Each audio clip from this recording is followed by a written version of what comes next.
David McWilliams is standing by. He is a leading Irish economic commentator. He's been saying that Irish banks shouldn't necessarily have a bailout many expect. He wants them placed in the Irish equivalent of Chapter 11 bankruptcy.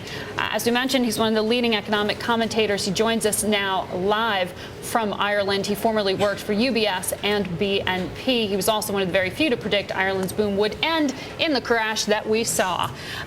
David, as we run through these numbers, you hear once again capital infusion is needed. What's your reaction? Margaret, this is yet another bit of financial, let's say, gymnastics. Think about it. We are having a stress test of our banks to inject capital into our banks when it is our banks that are actually causing the stress that we're testing in the first place. And we need, as you said, a wake-up call here. We need to move towards Chapter 11. We need to call in a receiver, and we need to go through the creditors as you would do in a normal capitalist country.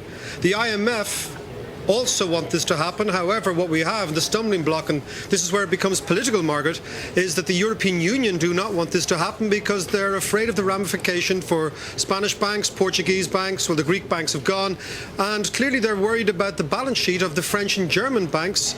If you broaden the Irish crisis out, what you see is that the French and German banks are owed over 750 billion euros by Irish, Spanish, Greek and Portuguese banks. So it's a creditor versus debtor scenario here. Right. And Irish citizens like me and taxpayers are supposed to pay for this. Right. Well, to bring it back home to some of the people in the United States, name they know very well, Wilbur Ross, very prominent investor, billionaire, was looking to buy up some of these distressed assets.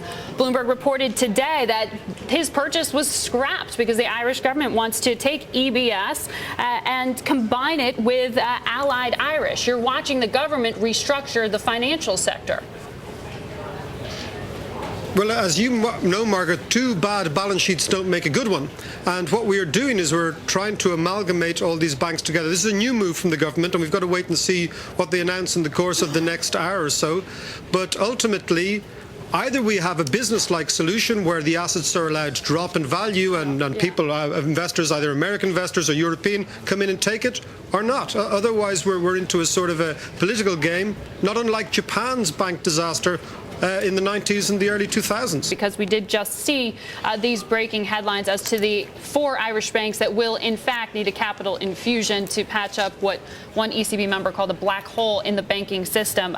David, I want to ask you here, because we're looking at the broader sovereign debt crisis continuing. I want to play a real quick soundbite to ask you what this new Irish Prime Minister means in terms of resolution of the issues. Listen to one thing he told me during our interview just a week ago.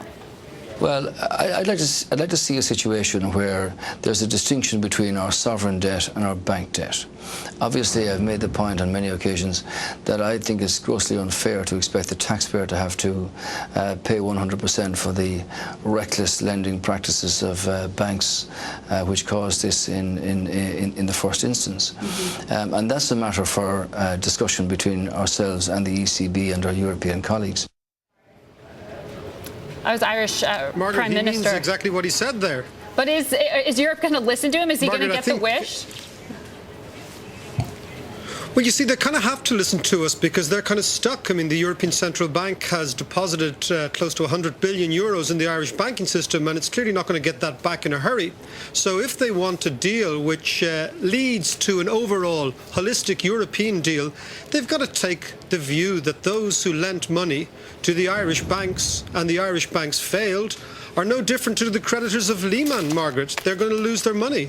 And we've got to do a deal this way. Otherwise, what you're going to do is bankrupt this country and cause a banking default to materialise into a sovereign default, which is a much, much more worrying thing for the European Union and, more importantly, for the credibility of the euro. So the Irish tactic has changed dramatically, Margaret, in the last couple of weeks since the new government has been in place.